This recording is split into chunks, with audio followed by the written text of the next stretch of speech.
அனைவருக்கும் வணக்கம் ஃப்ரெண்ட்ஸ். இந்த வீடியோ பதிவில் நம்ம என்ன பார்க்க போகிறோம்னா நீதித்துறை அப்படிங்கிற டாப்பிக்கை நம்ம பார்க்க போகிறோம்.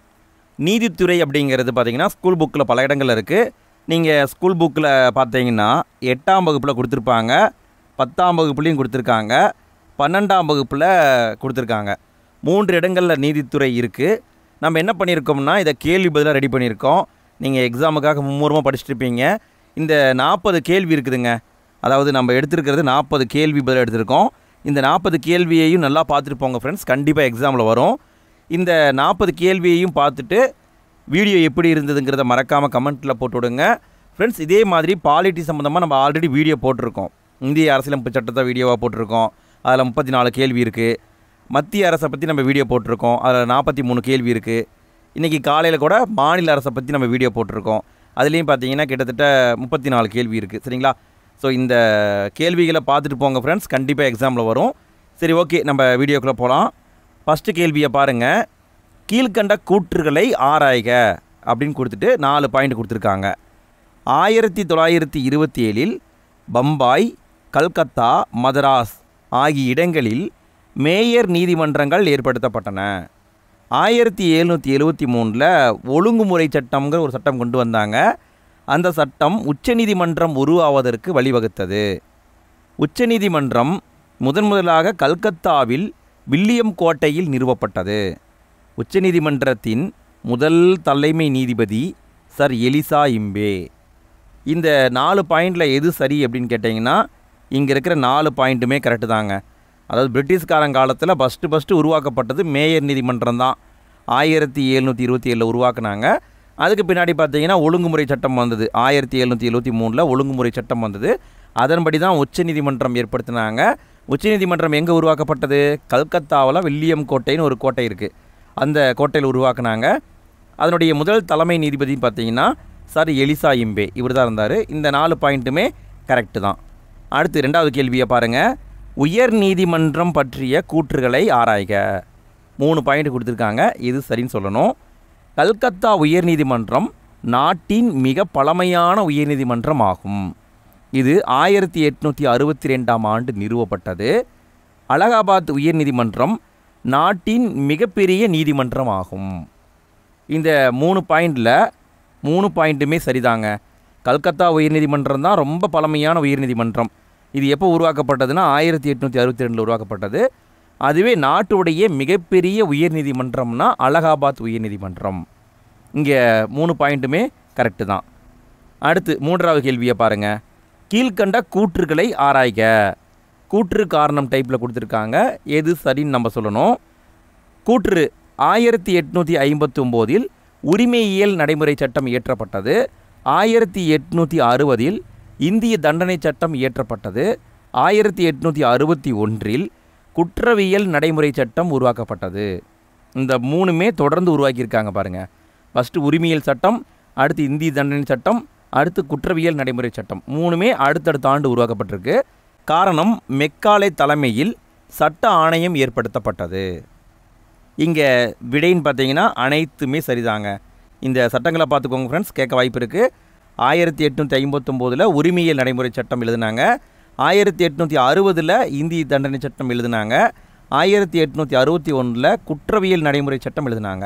இந்த 3 சட்டமும் யாருடைய பரிந்துரை அடிப்படையில் ஏற்படுத்தப்பட்டதுன்னா மெக்காலே அப்படிங்கிற ஒரு தலைமையில் ஏற்படுத்தப்பட்ட சட்ட ஆணையத்தின்படி தான் உருவாக்கப்பட்டது. இங்கே பார்த்தீங்கன்னா கூற்றும் காரணமும் சரி. அடுத்து 4வது கேள்வி. கீழ்கண்ட கூற்றுகளை ஆராய்க. 4 பாயிண்ட் கொடுத்துருக்காங்க. எது சரின்னு சொல்லணும். 1935ஆம் ஆண்டின் இந்திய அரசு சட்டம் கூட்டாட்சி நீதிமன்றங்களை உருவாக்கியது. கூட்டாட்சி நீதிமன்றம் இறுதி மேல்முறையீட்டு நீதிமன்றம் அல்ல. மேல்முறையீடு இங்கிலாந்தில் உள்ள பிரிவி கவுன்சில் நீதிக்குழுவுக்கு கொண்டு செல்லப்பட்டது. 1949ஆம் ஆண்டு பிரிவி கவுன்சில் நீதி வரையறை ஒழிப்பு சட்டம் அப்படிங்கிற சட்டம் கொண்டு வரப்பட்டு அதன் மூலம் மேல்முறையீடு இங்கிலாந்துக்கு போகிறது நீக்கப்பட்டது. இங்கே விடைன்னு பார்த்தீங்கன்னா அனைத்துமே சரிதாங்க. அதாவது 1935 இந்திய அரசு சட்டம் கொண்டு வந்தாங்க. அதன்படி தான் கூட்டாட்சி நீதிமன்றம் இந்தியாவில் ஏற்படுத்தப்பட்டது. இது எந்த ஆண்டுன்னு கேட்டிங்கன்னா 1937 ஏற்படுத்தினாங்க. ஆனால் இது இறுதி மேல்முறையீட்டு நீதிமன்றமானு கேட்டால் கிடையாது. நம்ம அதை எதிர்த்து அப்பீல் பண்ணணும்னா இங்கிலாந்தில் இருக்கிற பிரிவி கவுன்சில் நீதிமன்றத்துக்கு தான் நம்ம போகணும். இப்படி தான் 1949 வரைக்கும் இருந்திருக்கு. 49 தான் பிரிவி கவுன்சில் நீதி வரையறை ஒழிப்பு சட்டம் அப்படிங்கிற சட்டம் கொண்டு வந்து அங்கே போக தேவையில்ல, இந்தியாவிலேயே உச்ச நீதிமன்றம் இருக்குது, அதுலேயே நம்ம வழக்கம் முடிச்சுக்கலாங்கிற மாதிரி கொண்டு வந்துட்டாங்க. அப்போ இங்கே இருக்கிற அனைத்து பாயிண்ட்டுமே சரிதான். அடுத்து 5வது கேள்வி, கீழ்கண்ட கூற்றுகளை ஆராய்க. இந்திய உச்சநீதிமன்றத்தை பற்றி 5 பாயிண்ட் கொடுத்துருக்காங்க, எது சரின்னு நம்ம சொல்லணும். இந்திய உச்சநீதிமன்றம் 1950 ஜனவரி 28ஆம் நாள் தொடங்கப்பட்டது. சட்டப்பிரிவு 124 முதல் 147 வரையிலான பிரிவுகள் உச்சநீதிமன்றத்துடைய அமைப்பு மற்றும் அதிகார வரம்பை கூறுகிறது. சட்டப்பிரிவு 145 படி 1966ஆம் ஆண்டு உச்சநீதிமன்றத்தின் விதிகள், அதை ஒழுங்குபடுத்தக்கூடிய நடைமுறை மற்றும் விதிமுறைகள் ஏற்படுத்தப்பட்டன. இந்திய அரசியலமைப்பு சட்டத்துடைய 4வது அத்தியாயத்தில் இருக்கிற 5வது பகுதியில் ஒன்றிய நீதிமன்றம், அதாவது உச்சநீதிமன்றம் உருவாக வழிவகை செய்கிறது. சட்டப்பிரிவுடைய 6வது அத்தியாயத்தின் 4வது பகுதியில் மாநில நீதிமன்றம் உருவாக வழிவகை செய்கிறது. இங்கே விடைன்னு பார்த்தீங்கன்னா அனைத்துமே சரிதாங்க. நல்லா கவனிச்சுக்கோங்க ஃப்ரெண்ட்ஸ். இந்திய உச்சநீதிமன்றம் எப்போ நடைமுறைக்கு வந்ததுன்னா, இந்தியா 1950 ஜனவரி 26 குடியரசாக மாறி இருக்கும். அது கழித்து 2 நாள் கழித்து தான் உச்சநீதிமன்றம் நடைமுறைக்கு வந்திருக்கு. உச்சநீதிமன்றத்தை பற்றி அரசியலமைப்பில் எங்கே சொல்லியிருக்காங்கன்னா 124 முதல் 147 வரை இருக்கிற பிரிவுகளை சொல்லியிருக்காங்க. இதில் குறிப்பிட்டு சொல்லணுன்னா 145வது பிரிவின்படி 1966 தான் உச்சநீதிமன்றத்துடைய நடைமுறை என்ன, விதி என்னங்கிறதையெல்லாம் உருவாக்குனாங்க. அது வரைக்கும் உருவாக்காமல் தான் இருந்திருக்காங்க. உச்சநீதிமன்றத்தை பற்றி அரசியலமைப்பில் எங்கே சொல்லியிருக்காங்கன்னா, சட்டத்துடைய 4வது அத்தியாயத்தில் 5வது பகுதியில் சொல்லியிருக்காங்க. அதுவே உயர்நீதிமன்றம் அப்படின்னா 6வது அத்தியாயத்தில் இருக்கிற 6வது பகுதியில் சொல்லியிருக்காங்க. இங்கே விடைன்னு பார்த்தீங்கன்னா அனைத்துமே சரிதான். அடுத்து 6வது கேள்வியை பாருங்கள். கீழ்கண்ட கூற்றுகளை காண்க. 2 கூற்று கொடுத்துருக்காங்க, எது சரின்னு சொல்லணும். 1963 செய்யப்பட்ட 15வது சட்ட திருத்தம் உயர்நீதிமன்ற நீதிபதிகளின் ஓய்வு பெறும் வயதை 60லிருந்து 62ஆக அதிகரித்தது. 2014 செய்யப்பட்ட 99வது சட்ட திருத்தம் தேசிய நீதி ஆணையத்தை நிறுவ வழிவகை செய்தது. இங்கே விடைன்னு பார்த்தீங்கன்னா அனைத்துமே சரிதாங்க. அதாவது முன்னாடி பார்த்தீங்கன்னா உயர்நீதிமன்ற நீதிபதிகளின் ஓய்வு பெறும் வயது 60 இருந்தது. நல்லா கவனிங்க, உயர்நீதிமன்ற நீதிபதிகள் இவங்களுடைய வயது 60 இருந்தது. அதை 1963 15வது சட்ட திருத்தம் பண்ணி 62ஆக மாற்றினாங்க. 2014 99வது சட்ட திருத்தம் பண்ணாங்க. அதில் என்ன பண்ணியிருக்காங்கன்னா தேசிய நீதி ஆணையம் அப்படிங்கிற ஒரு ஆணையத்தை உருவாக்கியிருக்காங்க. இங்கே விடைன்னு பார்த்தீங்கன்னா 2மே சரிதான். அடுத்து 7வது கேள்வி, கீழ்கண்ட கூற்றுகளை ஆராய்க. கூற்று காரணம் டைப்பில் கொடுத்துருக்காங்க, எது சரி நம்ம சொல்லணும். கூற்று, விரைவு நீதிமன்றங்கள் 2000ஆவது ஆண்டில் ஏற்படுத்தப்பட்டன. காரணம், நிலுவையில் உள்ள வழக்குகளை விரைவாக முடிவுக்கு கொண்டு வருவதற்காக உருவாக்கப்பட்டது. இங்கே விடைன்னு பார்த்தீங்கன்னா 2மே சரிங்க. அதாவது நிலுவையில் இருக்கிற வழக்குகளை விரைவாக முடிக்கணுங்கிறதுக்காகத்தான் விரைவு நீதிமன்றங்கள் ஏற்படுத்தப்பட்டிருக்கு. எப்போ கொண்டு வந்தாங்கன்னா சரியாக 2000ஆவது ஆண்டில் கொண்டு வந்தாங்க. அடுத்து 8வது கேள்வி, கீழ்கண்ட கூற்றுகளை காண்க. கூற்று காரணம் டைப்பில் கொடுத்துருக்காங்க, எது சரின்னு சொல்லணும். கூற்று, நீதிமன்றங்கள் திட்டம் 2005ஆவது ஆண்டு தொடங்கப்பட்டது. காரணம், அனைத்து நீதிமன்றங்களும் கணினி மயமாக்கப்பட்டது. இங்கே விடைன்னு பார்த்தீங்கன்னா கூற்று காரணம் 2மே சரிதான். நீதிமன்றங்கள் திட்டம் 2005ஆவது ஆண்டு கொண்டு வந்தாங்க. ஏன்னு கேட்டால் அனைத்து நீதிமன்றங்களையும் கணினி மயமாக்கணும் அப்படிங்கிறதுக்காக கொண்டு வந்தாங்க. அடுத்து 9வது கேள்வி, கீழ்கண்ட கூற்றுகளை காண்க. லோக் அதாலத்தை பற்றி கூற்று காரணம் டைப்பில் கொடுத்துருக்காங்க. முதல் லோக் அதாலத் 1892 குஜராத் மாநிலத்தில் இருக்கிற ஜூனாகத்தில் நடைபெற்றது. காரணம், விரைவான நீதியை வழங்க அமைக்கப்பட்டது. இதுக்கான பதில்னு பார்த்தீங்கன்னா கூற்று காரணம் 2மே சரி, சரியான விளக்கம்தான். விரைவான நீதியை வழங்கணும் அப்படிங்கிறதுக்காகத்தான் லோக் அதாலத்தை கொண்டு வந்தாங்க. ஃபஸ்ட்டு எங்கே நடத்தப்பட்டதுன்னா 1982 குஜராத்தில் ஜூனாகத் அப்படிங்கிற பகுதியில் தான் நடத்தப்பட்டிருக்கு. இங்கே பார்த்தீங்கன்னா கூற்று காரணம் 2மே சரிதான். அடுத்து 10வது கேள்வி, கீழ்கண்ட கூற்றுகளை காண்க. கூற்று காரணம் டைப்பில் கொடுத்துருக்காங்க. கூற்று தேசிய சட்ட சேவைகள் அதிகாரம், அதாவது நால்சான்னு சொல்லுவாங்க. இது 1987 அமைக்கப்பட்டது. காரணம், சமுதாயத்தின் நலிவடைந்த பிரிவினருக்கு இலவச சட்ட உதவிகள் வழங்குகிறது மற்றும் லோக் அதாலத்தை ஏற்பாடு செய்கிறது. நல்லா கவனிங்க ஃப்ரெண்ட்ஸ், லோக் அதாலத்தை ஏற்பாடு பண்ணுறது யார்? இந்த நால்சா அமைப்பு தான் பண்ணுது. இந்த அமைப்பு எப்போ உருவாக்கப்பட்டது? 1987 அமைக்கப்பட்டது. இங்கே விடைன்னு பார்த்தீங்கன்னா கூற்று காரணம் இரண்டுமே சரிதான், சரியான விளக்கம்தான். அடுத்து 11வது கேள்வி, கீழ்கண்ட கூற்றுகளை காண்க. 4 பாயிண்ட் கொடுத்துருக்காங்க, எது சரின்னு சொல்லணும். உச்சநீதிமன்றம் இந்தியாவின் மிக உயர்ந்த நீதிமன்றம் ஆகும். இது புதுடில்லியில் அமைந்துள்ளது. இந்திய அரசியலமைப்பின் பாதுகாவலன் ஆகும். இது இறுதி மேல்முறையீட்டு நீதிமன்றமாக உள்ளது. இங்கே விடைன்னு பார்த்தீங்கன்னா அனைத்துமே சரிங்க. உச்சநீதிமன்றம் என்பது இந்தியாவின் மிக உயர்ந்த நீதிமன்றமாகும். இது எங்கே இருக்குது? புதுடில்லி தான் இருக்குது. இது தான் இந்திய அரசியலமைப்பின் பாதுகாவலன் என அழைக்கப்படுது. இதுதான் இறுதி மேல்முறையீட்டு நீதிமன்றம். நம்ம கடைசியாக அப்பீல் பண்ணணுன்னா உச்சநீதிமன்றம் தான். அதை தாண்டி வேறு எங்கேயுமே நம்ம முறையீடு பண்ண முடியாது. அப்போ இங்கே விடைன்னு பார்த்தீங்கன்னா அனைத்துமே சரிதான். அடுத்து 12வது கேள்வி, கீழ்கண்ட கூற்றுகளை காண்க. கூற்று காரணம் டைப்பில் கொடுத்துருக்காங்க. நம்ம எது சரின்னு சொல்லணும். கூற்று இந்தியாவில் உச்ச நீதிமன்றமும் உயர் நீதிமன்றமும் நீதி பேராணைகளை வெளியிடுகின்றன.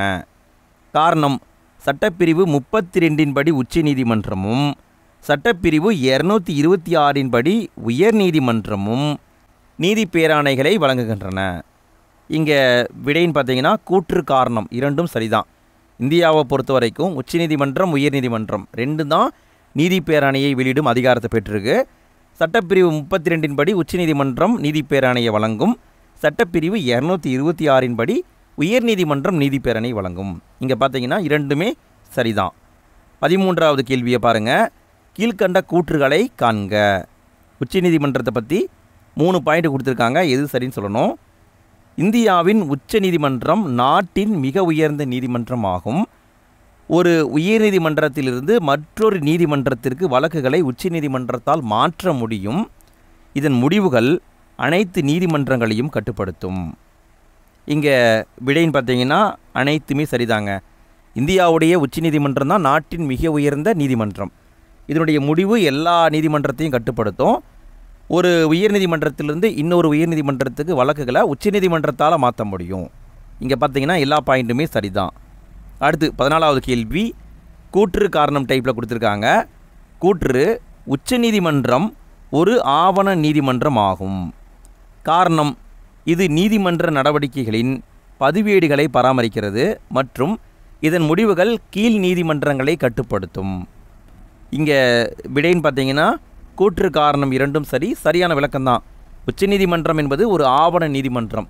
அது கொடுக்குற தீர்ப்பை ஆவணப்படுத்திக்கிட்டே வருவாங்க, அதை அப்படியே பராமரிச்சுட்டே வருவாங்க. இதனுடைய முடிவு கீழ் நீதிமன்றங்களை கட்டுப்படுத்தும். இங்கே பார்த்தீங்கன்னா அனைத்துமே சரிதான். அடுத்து 15வது கேள்வி, கீழ்கண்ட கூற்றுகளை காண்க. 4 பாயிண்ட் கொடுத்துருக்காங்க, எது சரின்னு சொல்லணும்.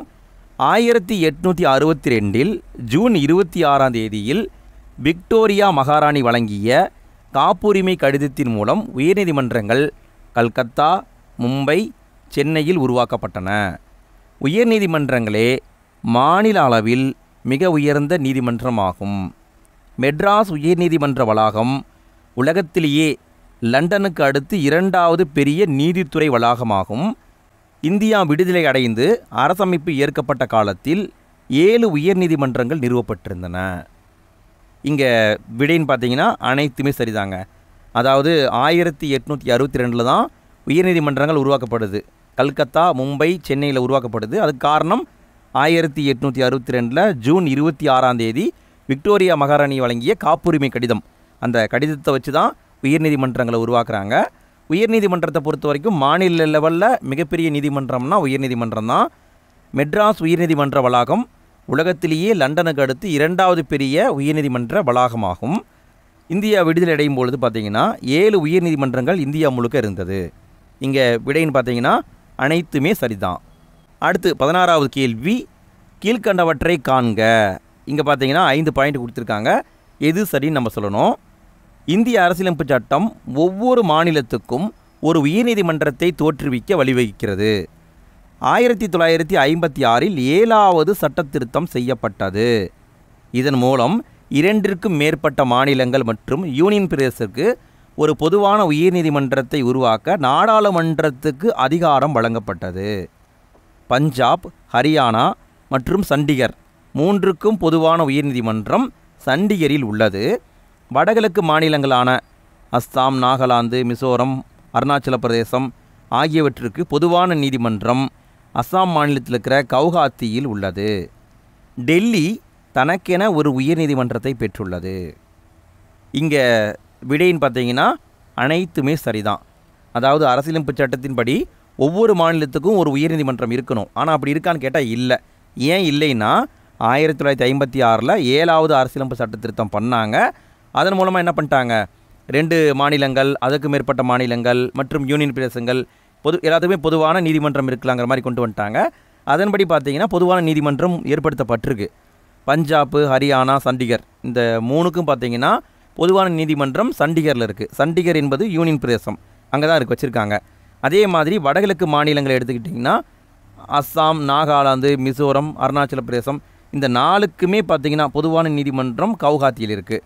அதுவே டெல்லி பார்த்தீங்கன்னா ஒரு யூனியன் பிரதேசம், அதுக்குன்னு செப்பரேட்டாக ஒரு உயர்நீதிமன்றம் இருக்குது. ஸோ இங்கே விடைன்னு பார்த்தீங்கன்னா அனைத்துமே சரிதான். அடுத்து 17வது கேள்வி, கீழ்கண்ட தகவல்களை ஆராய்க. 4 பாயிண்ட் கொடுத்துருக்காங்க, எது சரின்னு சொல்லணும். ஒவ்வொரு உயர்நீதிமன்றமும் தலைமை நீதிபதி மற்றும் பல நீதிபதிகளை கொண்டுள்ளது. உயர்நீதிமன்ற நீதிபதிகளின் எண்ணிக்கை மாநிலத்துக்கு மாநிலம் மாறுபடும். உயர்நீதிமன்ற நீதிபதியின் எண்ணிக்கை குடியரசுத் தலைவரால் தீர்மானிக்கப்படுகிறது. தற்பொழுது இந்தியாவில் 25 உயர்நீதிமன்றங்கள் செயல்படுகின்றன. இங்கே விடைன்னு பார்த்தீங்கன்னா அனைத்துமே சரிதாங்க. அதாவது பார்த்தீங்கன்னா ஒவ்வொரு உயர்நீதிமன்றத்திலையும் ஒரு தலைமை நீதிபதி இருப்பார் மற்றும் பிற நீதிபதிகள் இருப்பாங்க. ஆனால் உயர்நீதிமன்றத்துக்கு உயர்நீதிமன்றம் மாறுபடும், ஃபிக்ஸ்டாக இருக்காது. என்ன காரணம்னா ஒரு உயர்நீதிமன்றத்தில் எத்தனை நீதிபதிகள் இருக்கணும் அப்படிங்கிறத குடியரசுத் தலைவர் தான் தீர்மானிக்கிறார். ஃப்ரெண்ட்ஸ், இந்த கேள்வி எக்ஸாமில் வந்திருக்கு, இனியும் வர வாய்ப்பு இருக்குது, பார்த்துக்கோங்க. குடியரசுத் தலைவரால் தீர்மானிக்கப்படுது. அதனால் அவர் பார்த்து இந்த நீதிமன்றத்தில் இவ்வளோ இருந்தால் போதும் அப்படிங்கிற மாதிரி முடிவு பண்ணுறாரு. அதனால தான் எல்லா நீதிமன்றமும் வேறுபடுது. இந்தியாவை பொறுத்த வரைக்கும் தற்சமயம் 25 உயர்நீதிமன்றங்கள் இருக்குது. கடைசியாக உருவாக்கப்பட்ட உயர்நீதிமன்றம்னு பார்த்தீங்கன்னா அமராவதியில் இருக்கிற உயர்நீதிமன்றம். நீங்கள் 10th புத்தகத்தில் படிச்சிருப்பீங்க. அப்போ இங்கே இருக்கிற 4 பாயிண்ட்டுமே சரிதான். அடுத்து 18வது கேள்வி, கீழ்கண்ட கூற்றுகளை காண்க. 2 பாயிண்ட் கொடுத்துருக்காங்க, எது சரின்னு சொல்லணும். சென்னை, மும்பை, கல்கத்தா இந்த நீதிமன்றங்கள் தங்களுக்கான நீதி வரையறை அதிகாரங்களுடன் மேல்முறையீட்டு வழக்குகளை விசாரிக்கும் அதிகாரங்களை பெற்றுள்ளன. எது பெற்றிருக்கு? 3 பெற்றிருக்கு. சென்னை, மும்பை, கல்கத்தா இந்த 3மே நீதி வரையறையும் வச்சிருக்கு, மேல்முறையீட்டு வழக்குகளையும் விசாரிக்கும் வரையறை வச்சிருக்கு. ஆனால் மற்ற நீதிமன்றங்கள் பெரும்பாலும் மேல்முறையீட்டு வழக்குகளை விசாரிக்கும் அதிகாரங்களை மட்டுமே பெற்றுள்ளன. மற்ற நீதிமன்றங்களுக்கு மேல்முறையீட்டு வழக்கை விசாரிக்கும் அதிகாரம் மட்டும்தான் இருக்குது, நீதி வரையறை அதிகாரம் இல்லை. இங்கே விடைன்னு பார்த்தீங்கன்னா அனைத்துமே சரிதாங்க. அதாவது நீதி வரையறைன்னு பார்த்தீங்கன்னா 3 உயர்நீதிமன்றத்துக்கு மட்டும்தான் இருக்குது. சென்னை, மும்பை, கல்கத்தா இந்த 3 மட்டும்தான் மேல்முறையீட்டு வழக்கையும் விசாரிக்கலாம், நீதி வரையறையும் பண்ணலாம். ஆனால் மற்ற நீதிமன்றங்கள் நீதி வரையறை பண்ண முடியாது, மேல்முறையீட்டு வழக்குகளை மட்டும் விசாரிக்கலாம். அடுத்து 19வது கேள்வி, கீழ்கண்டவற்றை காண்க. 4 பாயிண்ட் கொடுத்துருக்காங்க, எது சரின்னு சொல்லணும்.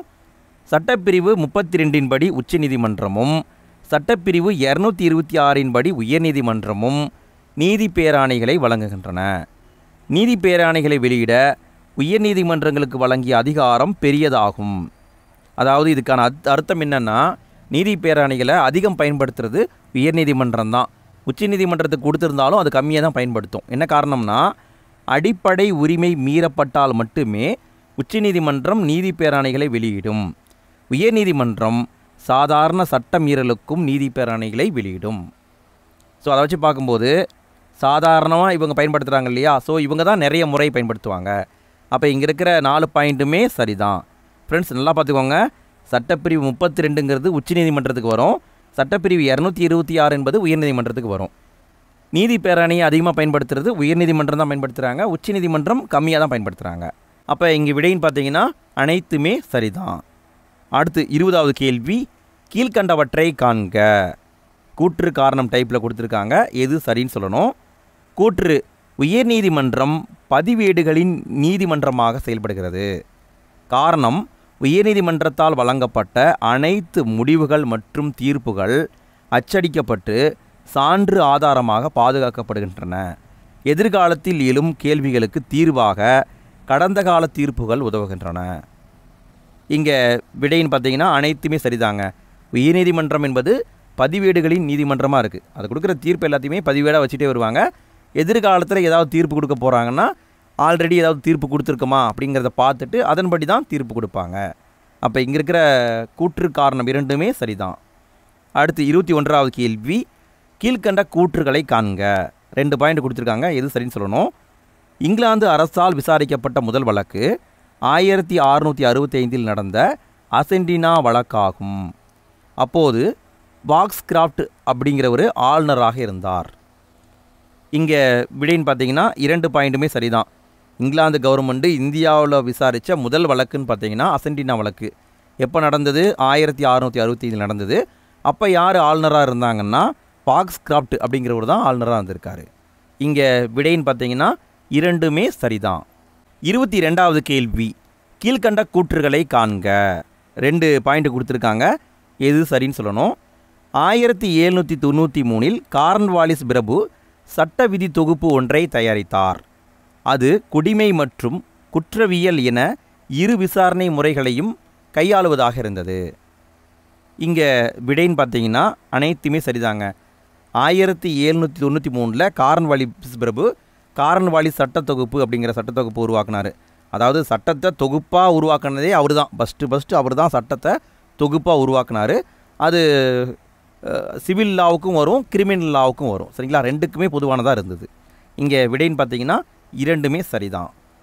அடுத்து 23வது கேள்வி, கீழ்கண்டவற்றை ஆராய்க. 3 பாயிண்ட் கொடுத்துருக்காங்க, எது சரின்னு சொல்லணும். 1935 இந்திய அரசு சட்டம் இந்திய உச்சநீதிமன்றத்தை பொறுத்தவரை ஒரு மைல்கல் சட்டமாகும். இதன் மூலம் 1937 ஆண்டு கூட்டாட்சி முறை சார்ந்த நீதிமன்றம், அதாவது கூட்டாட்சி நீதிமன்றம் தொடங்கி வைக்கப்பட்டது. இந்த நீதிமன்றம் ஒரு தலைமை நீதிபதியையும் மற்றும் 6 நீதிபதிகளையும் கொண்டிருந்தது. 1 + 6 மொத்தம் பார்த்தீங்கன்னா 7 பேர் இருந்தாங்க ஆரம்பத்தில். இங்கே விடைன்னு பார்த்தீங்கன்னா அனைத்துமே சரிதான். 1935 இந்திய அரசியலமைப்பு சட்டத்தின்படி 1937 கூட்டாட்சி நீதிமன்றம் ஏற்படுத்தப்பட்டது. அதில் பார்த்தீங்கன்னா ஒரு தலைமை நீதிபதி இருந்தார், 6 நீதிபதிகள் இருந்தாங்க. மொத்தம் பார்த்தீங்கன்னா 7 பேர் இருந்தாங்க. அப்போ இங்கே விடைன்னு பார்த்தீங்கன்னா அனைத்து பாயிண்ட்டுமே சரிதான். அடுத்து 24வது கேள்வி, கீழ்காணும் கூற்றுகளை காண்க. கூற்று காரணம் டைப்பில் கொடுத்துருக்காங்க, எது சரின்னு சொல்லணும். கூற்று, இந்திய கூட்டாட்சி இரட்டை ஆட்சி அமைப்பு முறை கொண்டிருந்தாலும் இரட்டை நீதித்துறை அமைப்பை கொண்டிருக்கவில்லை. நல்லா கவனிங்க ஃப்ரெண்ட்ஸ், ஆட்சியில் இரட்டை ஆட்சி இருக்குது. அதாவது மத்திய கவர்மெண்ட்டும் ஆட்சி பண்ணும், மாநில கவர்மெண்ட்டும் ஆட்சி பண்ணும். இதுதான் இரட்டை ஆட்சி. அதாவது ஆட்சியில் 2 அமைப்பு முறை இருக்குது. ஆனால் நீதித்துறையில் இரட்டை நீதித்துறை இருக்கான்னு கேட்டால் கிடையாது. உச்சநீதிமன்றம் எல்லாரையுமே கட்டுப்படுத்தும். உச்சநீதிமன்றத்தை மீறி யாருமே இது பண்ண முடியாது. காரணம், தீர்வு வழங்கும் முறையில் வேறுபாடுகளை களைவதற்காக இவ்வாறு அமைக்கப்பட்டுள்ளது. இதுக்கான பதில்னு பார்த்தீங்கன்னா கூற்று காரணம் 2ம் சரி, காரணம் சரியான விளக்கமாகும். இந்த கருத்தை சொன்னது யாருன்னா டாக்டர் PR அம்பேத்கர் அவர்கள் தான் இந்த கருத்தை சொல்லியிருப்பாங்க. அடுத்து 25வது கேள்வி, கீழ்கண்ட தகவல்களை சரிபார்க்கவும். 4 பாயிண்ட் கொடுத்துருக்காங்க, எது சரின்னு சொல்லணும். இந்தியாவிலேயே மேல்முறையீடு செய்யும் ஒரு அனைத்திந்திய தலைமை நீதிமன்றத்தின் தேவையை 1921 உணர்த்தியவர் சர் ஹரிசிங் கோர். இவர் தான் சொல்லியிருக்காரு ஃபஸ்ட்டு இந்தியாவிலேயே மேல்முறையீட்டு நீதிமன்றம் ஒன்று வேணும் அப்படின்னு சொல்லியிருக்காரு. எப்போ சொல்லியிருக்காரு? 1921 சொல்லியிருக்காரு. அடுத்து பாருங்கள், சட்டப்பிரிவு 124 இந்திய உச்சநீதிமன்றத்தை நிறுவ வழிவகை செய்கிறது. இந்திய அரசியலமைப்பு 3 அடுக்கு நீதித்துறை அமைப்பை வழங்குகிறது. அது என்னன்னு பார்த்தீங்கன்னா, இந்திய அளவில் உச்சநீதிமன்றம், மாநில அளவில் உயர்நீதிமன்றங்கள், மாவட்டங்களில் மாவட்ட மற்றும் அமர்வு நீதிமன்றங்கள் உள்ளன. இங்கே விடைன்னு பார்த்தீங்கன்னா எல்லா பாயிண்ட்டுமே கரெக்டு தாங்க. இந்தியாவில் மேல்முறையீட்டு நீதிமன்றம் இருக்கணும் அப்படிங்கிற கருத்தை ஃபஸ்ட்டு சொன்னவர் சர் ஹரிசிங் கோர். எப்போ சொன்னார்னா 1921 சொன்னார். சட்டப்பிரிவு 124 படி, இந்த பிரிவு முக்கியம் ஃப்ரெண்ட்ஸ், பார்த்துக்கோங்க. 124 படி இந்தியாவில் உச்சநீதிமன்றம் ஏற்படுத்தப்படுது. இந்தியாவை பொறுத்த வரைக்கும் 3 அடுக்கு நீதித்துறை இருக்குது. மத்திய லெவலில் உச்சநீதிமன்றம், மாநில லெவலில் உயர்நீதிமன்றம், மாவட்ட லெவலில் மாவட்ட மற்றும் அமர்வு நீதிமன்றங்கள் இருக்குது. அப்போ இங்கே விடைன்னு பார்த்தீங்கன்னா அனைத்துமே சரிதான். அடுத்து 26வது கேள்வி, கீழ்கண்ட கூற்றுகளை காண்க. 2 பாயிண்ட் கொடுத்துருக்காங்க, எது சரின்னு சொல்லணும். சட்டப்பிரிவு 143 படி குடியரசுத் தலைவர் உச்ச நீதிமன்றத்திடம் எந்த ஒரு சட்ட விவகாரம் குறித்தும் ஆலோசனை கேட்டு அணுக முடியும். ஆலோசனை கேட்கும் அதிகாரம் சட்டப்பிரிவு 143 அடிப்படையாக வச்சு குடியரசுத் தலைவர் அவருக்கு டவுட்னா உச்சநீதிமன்றத்துக்கிட்ட ஆலோசனை கேட்கலாம். ஆனால் உச்சநீதிமன்றத்தின் ஆலோசனைகளை குடியரசுத் தலைவர் ஏற்க வேண்டிய கட்டாயம் இல்லை. அவர் ஏற்றுக்கணுமான்னு கேட்டால் ஏற்றுக்க வேண்டிய அவசியம் கிடையாது. ஒன்று ஏற்றுக்கலாம், இல்லை வேண்டான்னு ரிஜெக்ட் பண்ணாலும் பண்ணலாம். சரிங்களா? இங்கே வந்து சட்டப்பிரிவு மட்டும் பார்த்துக்கோங்க ஃப்ரெண்ட்ஸ். 143 என்பது குடியரசுத் தலைவருடைய ஆலோசனை கேட்கும் உரிமை. அப்போ இங்கே விடைன்னு பார்த்தீங்கன்னா 2மே சரிதான். அடுத்து 27வது கேள்வி, கீழ்கண்டவற்றை காண்க. 5 பாயிண்ட் கொடுத்துருக்காங்க, எது சரின்னு சொல்லணும். உச்சநீதிமன்றமானது இந்திய அரசியலமைப்பின் பகுதி 5 அத்தியாயம் 4 மூலம் நிறுவப்பட்டுள்ளது. அரசமைப்பு உறுப்புகள் 124 ஆரம்பித்து 147 வரை உள்ள உறுப்புகள் இந்திய உச்சநீதிமன்றத்தின் வடிவம் மற்றும் அதிகார வரம்புகள் குறித்து கூறுகின்றன. தொடக்கத்தில் ஒரு நீதிபதி 7 கீழ்நிலை நீதிபதிகளை கொண்ட உச்சநீதிமன்றம் உருவாக்கப்பட்டது. 2008 உச்சநீதிமன்றத்தின் நீதிபதி எண்ணிக்கை 30ஆக அதிகரிக்கப்பட்டது. 2019 படி 34 நீதிபதிகள் உள்ளனர். தலைமை நீதிபதி அவரையும் சேர்த்து 34 பேர் இருக்காங்க. இங்கே விடைன்னு பார்த்தீங்கன்னா அனைத்துமே சரிதாங்க. ஆனால் இங்கே பாருங்கள், ஒரு கான்ட்ரவர்சியான பிரச்சனை இருக்குது. ஒரு நீதிபதி 7 கீழ்நிலை நீதிபதிகளை அப்படின்னு கொடுத்துருக்காங்க. ஆனால் நம்ம முன்னாடி என்ன பார்த்தோம், ஒரு தலைமை நீதிபதி ப்ளஸ் 6 பேர், மொத்தம் பார்த்திங்கன்னா 7 பேர் இருப்பாங்கன்னு பார்த்தோம். ஆனால் ஸ்கூல் புக்கில் இன்னொரு இடத்துல தான் கொடுத்துருக்காங்க, 12th கொடுத்துருக்காங்க. நீங்கள் 7 பேர்னு மட்டும் ஞாபகம் வச்சுக்கோங்க. சரிங்களா? அப்போ இங்கே விடைன்னு பார்த்தீங்கன்னா அனைத்துமே சரிதான். இந்திய அரசியலமைப்புடைய 5வது பகுதி 4வது அத்தியாயத்தின் மூலம் இந்திய உச்சநீதிமன்றம் ஏற்படுத்தப்பட்டிருக்கு. உச்சநீதிமன்றத்தை பற்றி சொல்லக்கூடிய சட்டப்பிரிவுகள் 124 ஆரம்பித்து 147 வரை இருக்கிற பிரிவுகள் சொல்லுது. 2008 உச்சநீதிமன்ற நீதிபதியின் எண்ணிக்கை 30ஆக அதிகரிக்கப்பட்டது. 2019 நிலவரப்படி பார்த்திங்கன்னா 34 நீதிபதிகள் இருக்காங்க. இப்போ கரண்ட்டில் பார்த்தாலும் 34 நீதிபதிகள் இருக்காங்க. அதாவது உச்சநீதிமன்றத்துடைய தலைமை நீதிபதி அவரையும் சேர்த்து. சரிங்களா? அதாவது பார்த்திங்கன்னா 1 + 33 இப்படி இருக்குங்க. சரிங்களா? மொத்தம் 34 பேர் இருப்பாங்க. அப்போ இங்கே விடைன்னு பார்த்தீங்கன்னா அனைத்துமே சரிதான். அடுத்து 28வது கேள்வி, கொலிஜியம் அமைப்பை பற்றி ஆராய்க. கொலிஜியம் அப்படிங்கிற ஒரு அமைப்பு இருக்குங்க. அந்த அமைப்பை பற்றி கொடுத்துருக்காங்க. 4 பாயிண்ட் கொடுத்துருக்காங்க, எது சரின்னு சொல்லணும். உச்சநீதிமன்ற நீதிபதியை நியமனம் செய்வதற்கு தலைமை நீதிபதியுடன் உச்சநீதிமன்றத்தின் இதர 4 மூத்த நீதிபதிகள் கொண்ட குழுவுடன் கலந்து ஆலோசிக்க வேண்டும். அதாவது பார்த்திங்கன்னா தலைமை நீதிபதி இருக்கார் இல்லைங்களா, அவரும் மற்ற 4 மூத்த நீதிபதிகள் இருப்பாங்க. மொத்தம் 5 பேர் கொண்ட குழு தான் கொலிஜியம் குழு.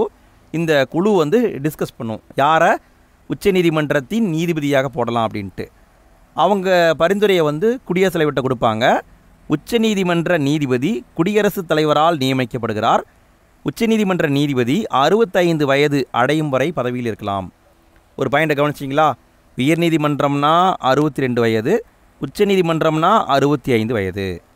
உச்சநீதிமன்ற நீதிபதி பதவி விலக நினைத்தால் தன்னால் கைப்பட எழுதிய பதவி விலகல் கடிதத்தில் கையொப்பமிட்டு குடியரசுத் தலைவருக்கு சமர்ப்பிக்க வேண்டும். இப்போ அவருக்கு பிடிக்கல, அவர் ரிசைன் பண்ணுறாருன்னா அவருடைய லெட்டரை கைப்பட அவரே எழுதணும். இந்த மாதிரி எனக்கு இந்த வேலை வேணாம் அப்படிங்கிற ரிசைனிங் லெட்டரை எழுதி கையெழுத்து போட்டு அதை குடியரசுத் தலைவர்கிட்ட கொடுக்கணும். அப்போ இங்கே விடைன்னு பார்த்தீங்கன்னா அனைத்துமே சரிதான். சரிங்களா? இதுதான் கொலிஜியம் அமைப்பு. இதை வந்து கேட்டுகிட்டே இருக்காங்க ஃப்ரெண்ட்ஸ், நல்லா பார்த்துக்கோங்க. 29வது கேள்வி, கீழ்கண்ட தகவல்களை காண்க. 3 பாயிண்ட் கொடுத்துருக்காங்க, எது சரின்னு சொல்லணும். 2000வது ஆண்டில் முதல் முறையாக பட்டியல் இனத்தவர் சமுதாயத்திலிருந்து உச்சநீதிமன்ற நீதிபதியாக நீதிபதி திரு KG பாலகிருஷ்ணன் நியமிக்கப்பட்டார். பட்டியல் இனத்தவர் அந்த வகுப்பிலிருந்து முதல் முறையாக உச்சநீதிமன்ற நீதிபதியாக 2000 திரு KG பாலகிருஷ்ணன் அவரை வந்து நியமிக்கிறாங்க. 2007 பட்டியல் இனத்தை சார்ந்த முதல் தலைமை நீதிபதியாக உயர்ந்தார். அதாவது பார்த்திங்கன்னா ஃபஸ்ட்டு அப்பாயின்மெண்ட் வந்து உச்சநீதிமன்ற நீதிபதி அடுத்து பார்த்தீங்கன்னா 2007 ப்ரொமோஷனு, அவர் வந்து தலைமை நீதிபதியாக போகிறாரு. சரிங்களா? அடுத்து பாருங்கள், நீதிபதி திரு ஹரிலால் ஜே கனியா உச்சநீதிமன்றத்தின் முதல் தலைமை நீதிபதி ஆவார்.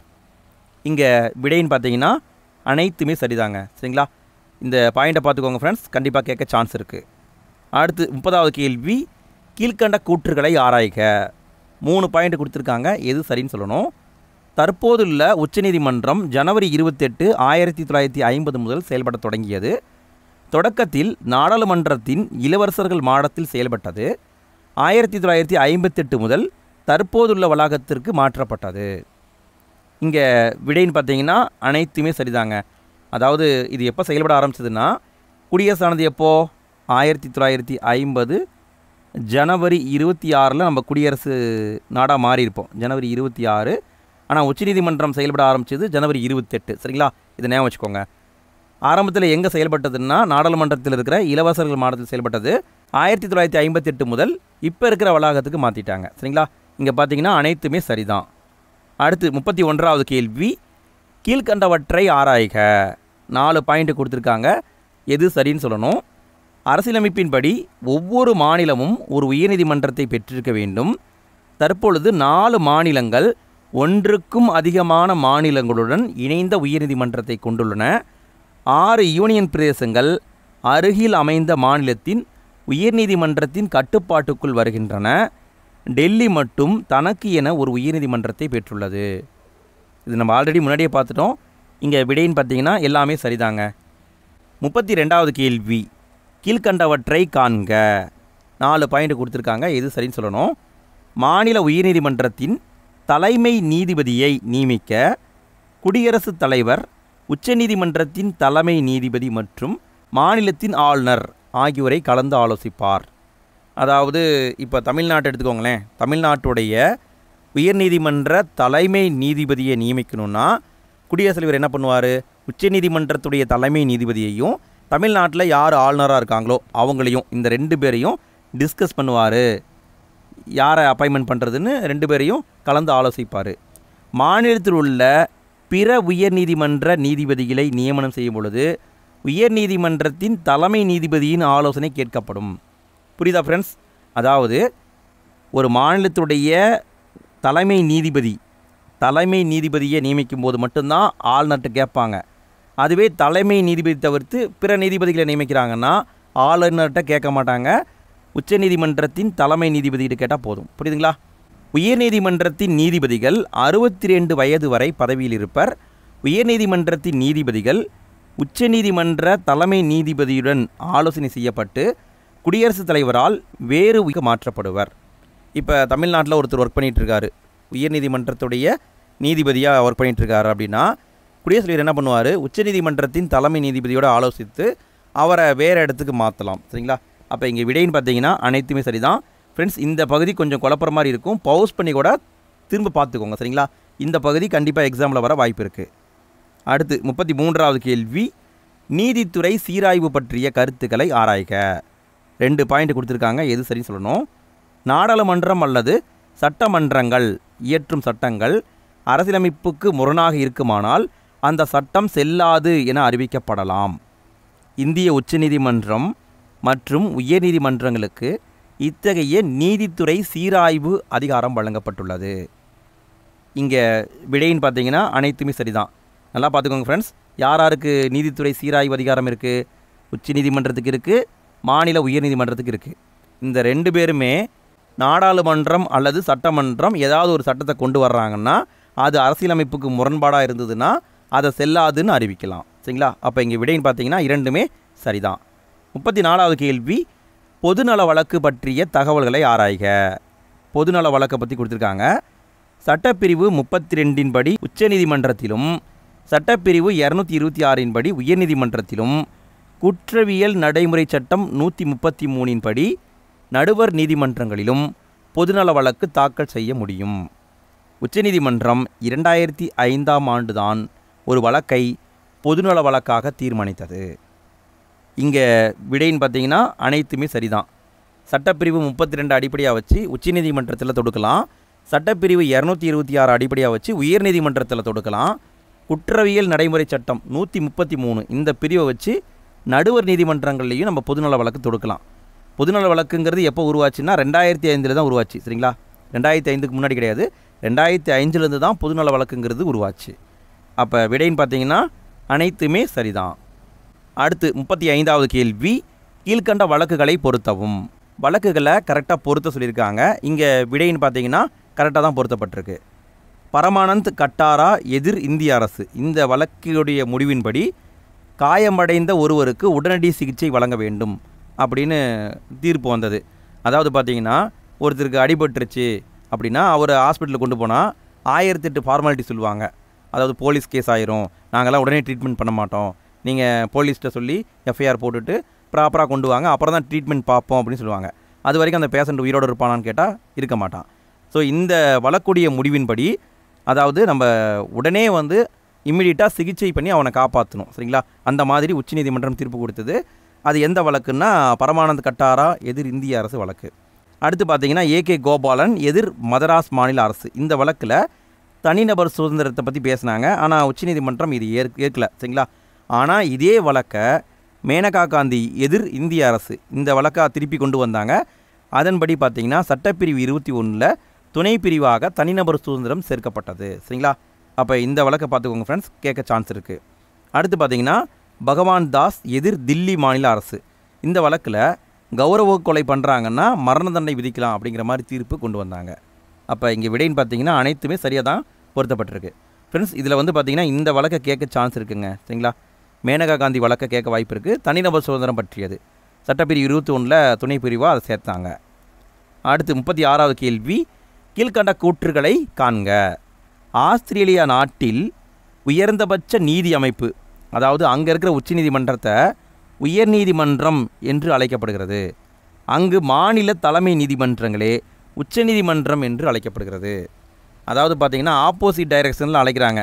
நாம் ஹைகோர்ட்டுன்னு சொல்கிறோமா, அவங்க ஹைகோர்ட்டை சுப்ரீம் கோர்ட்டுன்னு சொல்கிறாங்க, நம்ம சுப்ரீம் கோர்ட்டுன்னு சொல்கிறத அவங்க ஹைகோர்ட்டுன்னு சொல்கிறாங்க. சரிங்களா, அதாவது ஆப்போசிட்டாக அவங்க பேர் வச்சு அழைக்கிறாங்க. எங்கன்னு பார்த்துக்கோங்க, ஆஸ்திரேலியா நாடு. இதுக்கான விடைன்னு பார்த்தீங்கன்னா இரண்டுமே சரிதான். அடுத்து 37வது கேள்வி, கீழ்கண்ட கூற்றுகளை காண்க. 2 பாயிண்ட் கொடுத்துருக்காங்க, எது சரின்னு சொல்லணும். நீதித்துறை செயல்பாட்டு முறை என்ற கோட்பாடு மாறிவரும் காலங்களையும் சட்டத்தின் நோக்கங்களையும் கணக்கில் எடுத்துக்கொள்கிறது. லோக் அதாலத் என்பது இந்தியாவில் ஒரு மாற்று தகராறு முறைமையாக உருவாக்கப்பட்டுள்ளது. ஃப்ரெண்ட்ஸ், இதை அப்படியே கேட்டிருந்தாங்க. ஃப்ரெண்ட்ஸ், இந்தியாவில் ஒரு மாற்று தகராறு முறைமையாக ஏற்படுத்தப்பட்டுள்ளது எது அப்படின்னு கேட்டிருந்தாங்க. இது வந்து புக் பேக் கொஷின் தான் ஆக்சுவலாக, ஆனால் எக்ஸாம்லேயும் வந்திருந்தது. இதுக்கான விடைன்னு பார்த்தீங்கன்னா இரண்டுமே சரிதான். சரிங்களா, இதை ரிப்பீட்டாக கேட்க வாய்ப்பு இருக்குது, நல்லா பார்த்துக்கோங்க ஃப்ரெண்ட்ஸ். லோக் அதாலத் என்பது இந்தியாவில் ஒரு மாற்று தகராறு முறை. அடுத்து 38வது கேள்வி, இந்திய தண்டனை சட்டம் பற்றிய கூற்றுகளை காண்க. இந்திய தண்டனை சட்டத்தை பற்றி 4 பாயிண்ட் கொடுத்துருக்காங்க, எது சரின்னு சொல்லணும். இந்திய தண்டனை சட்டம் என்பது இந்தியாவின் குற்றவியல் சட்டமாகும். நல்லா பாருங்கள், இது குற்றவியல் சட்டம். குற்றவியல் சட்டத்தின் உள்ளார்ந்த அனைத்து அம்சங்களையும் உள்ளடக்கிய ஒருங்கிணைந்த சட்டமாகும். 1834 இந்தியாவில் அமைக்கப்பட்ட முதல் சட்ட ஆணையத்தின் பரிந்துரையின் பேரில் 1860 இது தயாரிக்கப்பட்டது. பிரிட்டிஷ் இந்திய ஆட்சிக்கு 1862 அமலுக்கு வந்தது. இதை பற்றி நம்ம முன்னாடியே பார்த்தோம். 1860 இந்திய தண்டனை சட்டம் கொண்டு வந்தாங்க, நம்ம முன்னாடியே பார்த்தோம். 1860 உருவாக்கியிருக்காங்க, அது நடைமுறைக்கு வந்தது 62 தான் வந்தது. சரிங்களா, இந்தியாவின் குற்றவியல் சட்டமாகும். இதுக்கான விடைன்னு பார்த்தீங்கன்னா அனைத்துமே சரிதான். 39வது கேள்வி, கீழ்கண்ட கூற்றுகளை காண்க. 4 பாயிண்ட் கொடுத்துருக்காங்க, எது சரின்னு சொல்லணும். இந்திய தண்டனை சட்டத்தின் நோக்கம் இந்தியாவில் ஒரு பொது தண்டனை சட்டத்தொகுப்பை அளிப்பதாகும். இந்திய தண்டனை சட்டம் மிகவும் முக்கியத்துவம் வாய்ந்த சிறப்பு இயல்பு கொண்டது. இந்திய தண்டனை சட்டம் உயர் நிலையில் இருக்கக்கூடிய எந்த ஒரு நபருக்கும் சிறப்பு சலுகை அளிக்கலை. இந்திய தண்டனை சட்டம் ஒவ்வொரு அரசு ஊழியர் மற்றும் பொதுமக்கள் மற்றும் நீதிபதிகளை கூட உள்ளடக்கியதாக இருந்தது. இந்திய தண்டனை சட்டத்தின்படி யாரை வேண்டுமானாலும் விசாரிக்கலாம். நீதிபதியாக இருந்தாலுமே விதிவிலக்கு கிடையாது, எல்லாரையுமே விசாரிக்கலாம். சரிங்களா, இதுதான் அதனுடைய ஸ்பெஷாலிட்டின்னு சொல்கிறாங்க. இங்கே விடைன்னு பார்த்தீங்கன்னா எல்லாமே சரிதான். அடுத்து 40வது கேள்வி, கடைசி கேள்வி. ஃப்ரெண்ட்ஸ், இந்த வீடியோ உங்களுக்கு பயனுள்ள வகையில் இருந்தது அப்படின்னா மறக்காமல் லைக் போடுங்க. வீடியோ எப்படி இருந்ததுங்கிறத மறக்காமல் கமெண்ட்டில் போட்டு விடுங்க ஃப்ரெண்ட்ஸ். இதே மாதிரி இந்திய அரசியலமைப்பு சட்டத்துக்கு நம்ம வீடியோ போட்டிருக்கோம், மத்திய அரசுக்கு வீடியோ போட்டிருக்கோம், மாநில அரசுக்கு வீடியோ போட்டிருக்கோம். நீங்கள் இன்னும் பார்க்கலைன்னா இந்த வீடியோக்கு கீழே டிஸ்கிரிப்ஷன்லேயும் ஃபஸ்ட்டு கமெண்ட்லேயும் நான் லிங்க் கொடுக்குறேன், எண்டு ஸ்க்ரீன்லேயும் லிங்க் கொடுக்குறேன், மறக்காமல் பார்த்துருங்க. சரி, ஓகே. 40வது கேள்வியை பாருங்கள். கீழ்கண்ட கூற்றுகளை காண்க. 1668 சாசன சட்டம் பம்பாயின் மீது நீதித்துறை அதிகாரம் செலுத்த கிழக்கிந்திய கம்பெனிக்கு அதிகாரம் அளித்தது. 1687 சாசன சட்டம் மதராஸ் மாநகராட்சியில் மட்டும் மேயர் நீதிமன்றம் உருவாக காரணமாக இருந்தது. 1773 ஒழுங்குமுறை சட்டத்தின்படி கல்கத்தாவில் உச்சநீதிமன்றத்தை அமைக்க மன்னருக்கு அதிகாரம் அளித்தது. 1937 கூட்டாட்சி நீதிமன்றம் தொடங்கி வைக்கப்பட்டது. இதை நம்ம முன்னாடியே பார்த்துட்டோம். இங்கே விடைன்னு பார்த்தா அனைத்துமே சரிதான். 1668 சாசன சட்டம் கொண்டு வந்தாங்க. அதன்படி பம்பாயில் கிழக்கிந்திய கம்பெனி நிறுவனம் வந்து நீதித்துறை அதிகாரத்தை ஏற்படுத்தியது. 1687 சாசன சட்டம் கொண்டு வந்தாங்க. மதராஸ் மாநகராட்சியில் மேயர் நீதிமன்றத்தை ஏற்படுத்தினாங்க. 1773 ஒழுங்குமுறை சட்டத்தின்படி கல்கத்தாவில் உச்சநீதிமன்றம் ஏற்படுத்தப்பட்டது. 1937 கூட்டாட்சி நீதிமன்றம் தொடங்கி வைக்கப்பட்டது. இங்கே விடைன்னு பார்த்தா அனைத்துமே சரிதாங்க. ஃப்ரெண்ட்ஸ், இந்த வீடியோடைய எண்டு ஸ்க்ரீனில் அடுத்த வீடியோக்கான லிங்க் நான் கொடுத்துருக்கேன். நீங்கள் ஃப்ரீயாக இருக்கீங்கன்னா அதையும் பார்த்துருங்க. நம்ம எடுத்துருக்கிற வீடியோலாம் பார்த்தீங்கன்னா 20 கேள்வி, 30 கேள்வி, 40 கேள்வி, 40 கேள்விக்குள்ளே தான் இருக்கும். எல்லாத்தையுமே நேரம் கிடைக்கும்போது பார்த்துக்கோங்க ஃப்ரெண்ட்ஸ். கண்டிப்பாக இதிலேருந்து கேள்வி எக்ஸாமில் வரும். சரிங்களா? ஓகே ஃப்ரெண்ட்ஸ், இன்றைய நாள் இனிய நாளாக அமைய வாழ்த்துக்கள். அடுத்த வீடியோவில் சந்திப்போம். நன்றி.